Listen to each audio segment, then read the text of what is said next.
जय गुरुदेव। और दोस्तों, मेरे चैनल सिद्ध सावर मंत्र में आपका एक बार फिर से हार्दिक स्वागत है। और देखिए, आज मैं जो आपके लिए साधना लेके आया हूँ वो वास्तव में बहुत ही गजब की साधना है और एक सावर मंत्र से है। तो देखिए, ये जो साधना है अकस्मात धन प्राप्ति के लिए लक्ष्मी सावर मंत्र की साधना है और अघोर पद्धति से है। ये जो अघोर लक्ष्मी सावर मंत्र होता है उस मंत्र से ये साधना है। अब इस मंत्र की जो साधना है, इसके लाभ और इसकी सावधानियां ये भी मैं आपको बताऊंगा। जब मैं आपको साधना की पूरी विधि बता दूंगा उसके बाद में फिर मैं आपको उन सब चीज़ों के बारे में भी बताऊंगा विस्तार से। ठीक है। तो ये जो मंत्र है ये एक दुर्लभ लक्ष्मी सावर मंत्र है और इस मंत्र से आपके घर में लक्ष्मी का आगमन होगा ही होगा। कोई नहीं रोक सकता है उसको।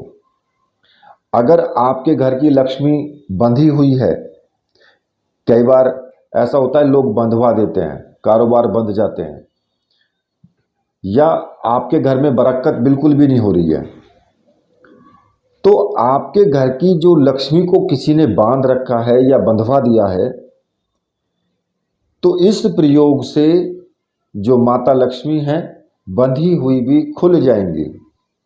ठीक है।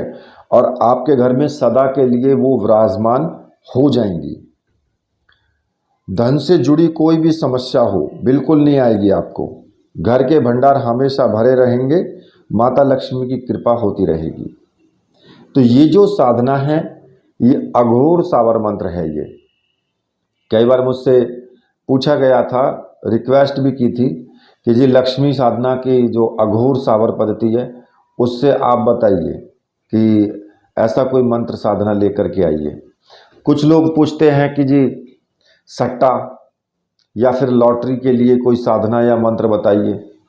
तो यहाँ पर मैं आपको बता दूं, यहाँ पर उसमें भी आपको ये लाभ प्रदान करेगी ही करेगी। सट्टा हो, लॉटरी हो, किसी भी प्रकार की कोई भी ऐसी जो आप कार्य करते हैं। दूसरा, बहुत से लोग कहते हैं जी गड़ा हुआ धन, तो गड़े हुए धन को भी पता करने में और आपके ऊपर कृपा माता की रहेगी तो आपको वो धन मिलने में भी सहायता होगी। अब बहुत से लोग क्या करते हैं कि गड़ा हुआ धन है लेकिन उनको पता नहीं है। और ये जो मैं आज में साधना बता रहा हूं ना, ये साधना अकस्मात धन प्राप्ति के लिए अघोर लक्ष्मी सावर मंत्र है। तो अकस्मात धन प्राप्ति का मतलब अकस्मात कहीं से भी आपको धन मिल जाना, चाहे वो गड़ा हुआ धन हो, चाहे वो लॉटरी का धन हो, चाहे वो किसी भी प्रकार से किसी व्यक्ति ने आपको दिया हो, या कोई आपका रोजगार हो। जैसे कि आप कोई भी बिजनेस करते हैं तो उस बिजनेस में अचानक से आपको बहुत सारे ऑर्डर मिल जाना। आपको ऑर्डर मिलेंगे और वो आपको पेमेंट करेगा, तो वो अकस्मात ही होता है कि अकस्मात इतना ज़्यादा धन एक साथ मिल जाना। तो ये हर प्रकार से हर क्षेत्र में आपके लिए लाभदायक ही है। और ये साधना आप दीपावली में भी कर सकते हैं। अगर होली, दीपावली या कोई ऐसे जैसे त्यौहार होते हैं जो शुभ दिन हैं उनमें आप कर सकते हो शुरू। या फिर आप इनको जो शुक्रवार का दिन होता है उस दिन से भी आप शुरू कर सकते हो। जो शुक्ल पक्ष का शुक्रवार हो उस दिन से आप लक्ष्मी साधना शुरू कर सकते हो। और लक्ष्मी साधना करने से अप्सरा साधना में भी सहायता मिलती है। अगर आप लक्ष्मी साधना करते हैं तो अप्सरा साधना अगर कर रहे हैं तो उसमें भी आपको सफलता मिलने की बहुत ज़्यादा संभावना होती है, क्योंकि लक्ष्मी का स्वरूप ही जो छोटा स्वरूप है वो अप्सरा का है। तो इसलिए आप इस साधना को जरूर करें। और ये साधना अघोर पद्धति से है। और दीपावली में तो लगभग 5-6 दिन होते हैं, किसी भी दिन साधना शुरू कर सकते हो। नवरात्रि में भी शुरू कर सकते हो इस साधना को। ठीक है। तो इस साधना को करने के लिए जो आपको विशेष रूप से जो सामग्री की आवश्यकता होगी वो मैं आपको बता देता हूँ। इसमें एक आपको लक्ष्मी यंत्र और एक स्फटिक की माला या फिर कमल गट्ठे की माला का भी यूज हो सकता है। इसमें इन दोनों में से कोई भी एक माला हो। तो ये दोनों जो सामग्री हैं, दोनों सामग्री मंत्र सिद्ध प्राण प्रतिष्ठा युक्त होनी चाहिए। और अगर आपको ऐसी सामग्री चाहिए तो मैंने व्हाट्सएप नंबर दिया हुआ है वीडियो में, आप वहां से मुझे व्हाट्सएप करके और वो सामग्री आप प्राप्त कर सकते हैं। सामग्री आपको 100% मिलेगी, किसी भी प्रकार की टेंशन लेने की ज़रूरत नहीं है। और देखिए, साधना का जो टाइम है वो टाइम काफ़ी नज़दीक है। नवरात्रि से लेकर के और दीपावली तक आप कभी भी साधना कर सकते हैं और हमेशा साधना इस टाइम में सक्सेसफुल होती है, क्योंकि ये दिन चैतन्य दिन होते हैं साधना के लिए। ठीक है, अब जब ये सामग्री आप प्राप्त कर लेंगे तो ये साधना आपको रात्रि में शुरू करनी है 9 बजे के बाद। ठीक है, स्नान आदि करके बिल्कुल एकदम निवृत्त हो जाएं बढ़िया तरीके से, साफ स्वच्छ कपड़े पहन के। इत्र वगैरह भी आप इसमें यूज कर सकते हैं। और ये लगभग मेरे विचार से कम 11 दिन की साधना तो आपको करनी ही करनी है। आगे तो आप कितनी भी कर सकते हो, लेकिन 11 दिन की तो आप करना ही करना। अब इसके लिए जो अलग से आपको जो सामग्री की ज़रूरत होगी, देखिए, एक तो लोटा रख लें जल का, पानी भर करके जल का लोटा रखें और उसमें थोड़ा गंगा जल आप डाल दें। और जो आपका पूजा घर है उसी पूजा घर में आप साधना शुरू कर सकते हैं, या एकांत रूम है आपके पास अलग तो वहाँ भी आप इस साधना को कर सकते हो। सामने चौकी रखें और चौकी पर आपको जो है नीचे लाल रंग का कपड़ा बिछा देना है। लाल रंग का आपका आसन होना चाहिए और वस्त्र तो कैसे भी आप पहन सकते हैं, सफ़ेद, लाल, पीले, जो भी आप चाहें वो वस्त्र आप धारण कर सकते हैं। इसके अलावा कुछ जैसे कि फ़ोटो, लक्ष्मी जी की जो तस्वीर है वो सामने होनी चाहिए। और एक प्लेट में आप थोड़े से चावल प्लेट में नीचे बिछा करके और उसके ऊपर लक्ष्मी का जो यंत्र है प्राण प्रतिष्ठित उसको स्थापित कर दें। और साथ में ही अपने गुरुजी की तस्वीर, भगवान शिव की तस्वीर, गणेश जी की तस्वीर आप जरूर रखें। अगर नहीं है तो ला करके रखें, अगर घर में हैं तो उन्हीं को रखें। जो भी तस्वीर हैं उनको आप रख सकते हो। ऐसा कोई ज़रूरी नहीं है कि भाई उनकी नहीं रख सकते या उनकी तस्वीर नहीं रख सकते, किसी भी देवी देवता की तस्वीर आप इसमें रख सकते हो। और इसमें देसी घी का दीपक जलेगा इसमें, और 11 दिन तक अखंड दीपक जलेगा। मतलब कि दीपक बुझना नहीं चाहिए। अगर दीपक बुझेगा तो आपकी साधना खंडित हो जाएगी। तो अखंड यानी चलता हुआ, बिल्कुल उसमें इतना बड़ा कटोरा या कटोरी जो भी आप जैसे भी अखंड दीपक लगाते हैं उस प्रकार से आपको माता लक्ष्मी के नाम का अखंड दीपक आपको जलाना है, जो कभी बुझना नहीं चाहिए। ठीक है, 11 दिन तक। अब इसमें आपको क्या करना होगा कि गुलाब के पुष्प भी आपको लेकर के आने हैं, हल्दी, कुमकुम दोनों को मिला लें टीका लगाने के लिए, और सुगंधित अगरबत्ती, धूपबत्ती जो भी आपके पास है वो भी आप रख सकते हैं। माता की जो लक्ष्मी जी की तस्वीर है उसके पास में आप पीले रंग की कौड़ी भी रख सकते हैं। एक पीले रंग की कौड़ी दुकान पर मिल जाती है आपको, पूजा पाठ की दुकान पर, वहाँ से ले लें। एक पीले रंग की कौड़ी रख दें और हकीक के पत्थर भी आप रख सकते हैं। ठीक है, तो अब आपको क्या करना होगा फिर कि जब आप ये सब कार्य कर लेंगे, मतलब एक तरीके से नॉर्मल जो भी पूजा के लिए शुरुआत करते हैं वो आप कर लेंगे। इसके बाद में आपको क्या करना होगा कि जो माता के लिए आपको भोग लगाना है उसके लिए आप पहले से ही दूध से बनी हुई कोई भी चीज़ आप रखें। रोज़ आपको भोग भी लगाना है सफ़ेद रंग की मिठाई, दूध मतलब कि सफ़ेद रंग के जो दूध होता है उसकी मिठाई से बनी हुई जो भी तस्वीर हो, लड्डू हो, पेड़े हो, खीर हो, पंचमेवा, मिश्री का भोग, बतासे, कोई भी आप भोग लगा सकते हो। और उस भोग को फिर आप स्वयं खा सकते हो, अपने घर परिवार में भी आप उसको बांट सकते हो। अब यहाँ पर आपको क्या करना होगा कि पूजा करने से पहले आपको अपनी सामग्री को पूर्ण रूप से शुद्ध करना होगा। एक बर्तन में कुछ थोड़ा सा पानी ले लें और उसमें गंगा जल मिला लें और पूरी सामग्री पर, अपने आप पर, मतलब पूरे कमरे में आप गंगा जल से पानी को छिड़क दें। इसके बाद आपको क्या करना है कि सबसे पहले आपको भगवान श्री गणेश का पूजन करना है। देखिए, भगवान श्री गणेश का पूजन आप नॉर्मल तरीके से करें। उनको धूप दीप दिखा दें, पुष्प चढ़ा दें, चावल चढ़ा दें, टीका लगा दें, ठीक है। और गणेश जी से प्रार्थना करें कि मैं माता लक्ष्मी की साधना कर रहा हूँ और इसमें मुझे पूर्ण सफलता मिले, सभी मेरे विघ्नों का आप हरण करें, क्योंकि विघ्नों का हरण करने वाले भगवान श्री गणेश हैं। और अगर चाहते हैं आप तो एक माला उनके मंत्र का, किसी भी मंत्र का जाप कर ले, उनके बहुत सारे मंत्र हैं। वक्रतुंडाय हुम, इस मंत्र का भी आप जाप कर सकते हैं। इसके बाद अब आप अपने गुरुदेव का आपको पूजन करना है। जो भी आपके गुरुदेव हैं, जिन्होंने आपको गुरु मंत्र दिया है, उन्हीं का पूजन करना है। अगर आपने भगवान शिव को गुरु माना है तो आप उन्हीं का पूजन करेंगे गुरु के रूप में, चाहे आपने किसी को भी गुरु माना है।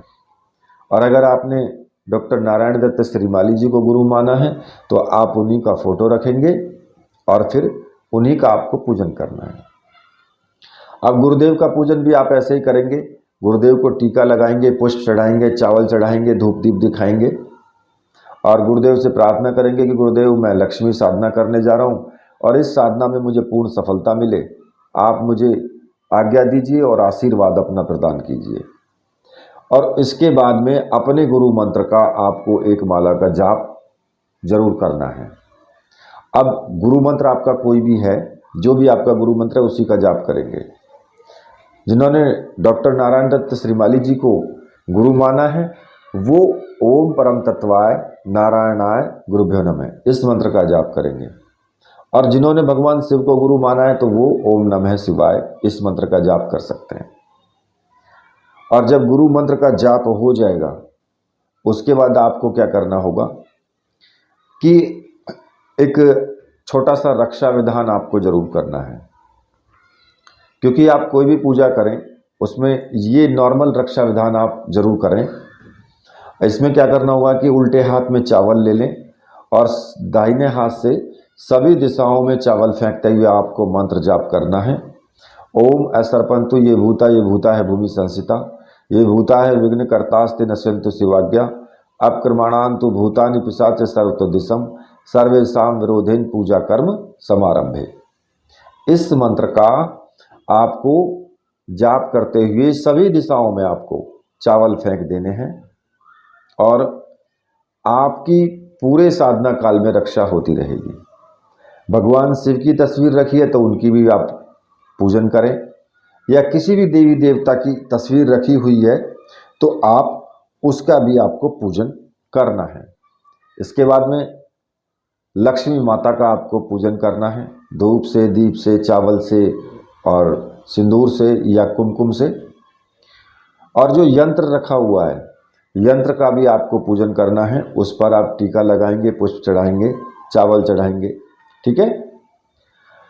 और जब आप ये कार्य कर लेंगे तो फिर आपको, क्योंकि आपको पता ही है कि ये एक सावर मंत्र से साधना है और सावर मंत्र की साधना करने से पहले, चाहे आप किसी भी सावर मंत्र की साधना करो, सर्वार्थ साधक सावर मंत्र का 21 बार जाप जो है जरूर होना चाहिए। अब आप उस मंत्र को 21 बार आप जपेंगे, जो मैं आपको बता रहा हूँ। गुरु सठ गुरु है वीर, गुरु साहब सुमरो बड़ी बात, सिंगी टोरो वन कहो मन नाऊ करतार, सकल गुरुन का हर भजे घट्टा पकर उठ जाग, चेत संभार श्री परमहंस। इस मंत्र का 21 बार आपको जाप करना है।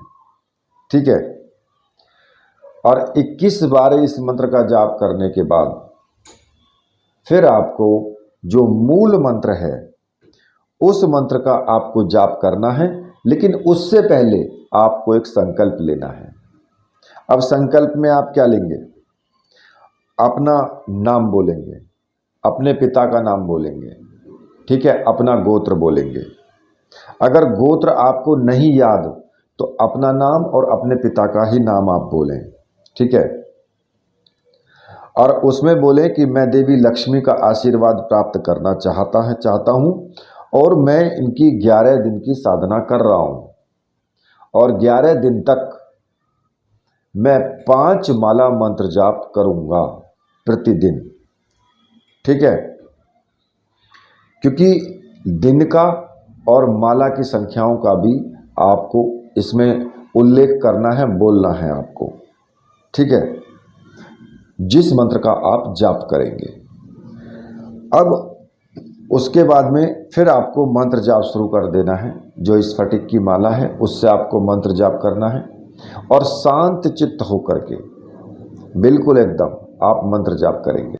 तो देखिए मंत्र इस प्रकार से है, ओम नमो भगवती समंदर की बेटी विष्णु की रानी, आओ लक्ष्मी महारानी, हम मानुष तुम भगवती, हमें भी बनाओ कुबेरपति, जो न बनाओ धनपति तो गिरो नरक कुंड में, लाख लाख भिक्षुन की पीड़ा सहो, दुहाई श्रीनाथ भगवान की।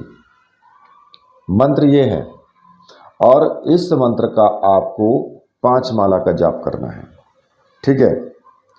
और आपको ये ध्यान जरूर रखना है कि 11 दिन तक अखंड दीपक आपका जलता रहना चाहिए, क्योंकि 11 दिन तक वो दीपक आपका बुझना नहीं चाहिए।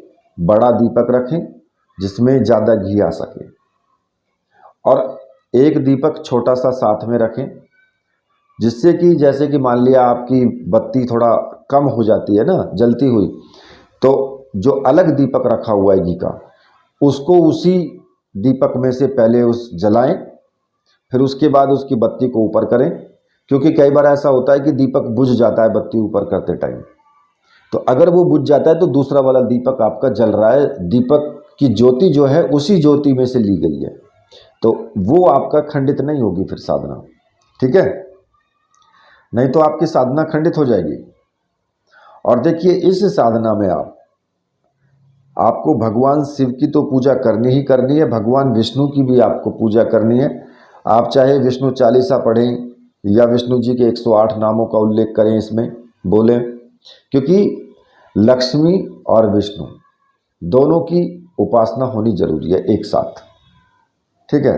उसके बाद में आप लक्ष्मी पूजा भी कर सकते हैं और लक्ष्मी चालीसा का भी पाठ कर सकते हैं, या अगर नहीं करना चाहते हैं तो सीधे मंत्र जाप भी आप कर सकते हैं।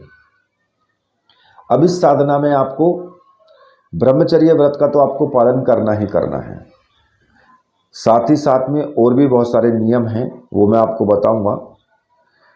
लेकिन अगर आपको इस साधना में अनुभव होते हैं तो किसी को आपको अनुभव नहीं बताना है, चुपचाप आपको साधना करते रहना है। अनुभव तो आपको 100% होंगे ही होंगे, आपको लक्ष्मी जी की कृपा तो आपको प्राप्त होगी होगी, ये तो निश्चित है, क्योंकि ये अघोर सावर मंत्र है। और इसके जो लाभ हैं वो मैं आपको बता देता हूँ। इसके प्रभाव से आपके घर में स्थायी निवास होगा लक्ष्मी जी का, दरिद्रता कोसों कोसों दूर चली जाएगी, ठीक है। आपका जो शुक्र ग्रह है वो भी इससे मजबूत होगा, इसके साथ ही आपका मंगल ग्रह भी इससे मजबूत होगा, ठीक है, ये भी इससे लाभ होगा। बाकी तो मैंने आपको पहले ही आपको बता दिए हैं बहुत सारे लाभ। और 11 दिन तक इसमें आपको ब्रह्मचर्य व्रत का पालन करना ही होगा।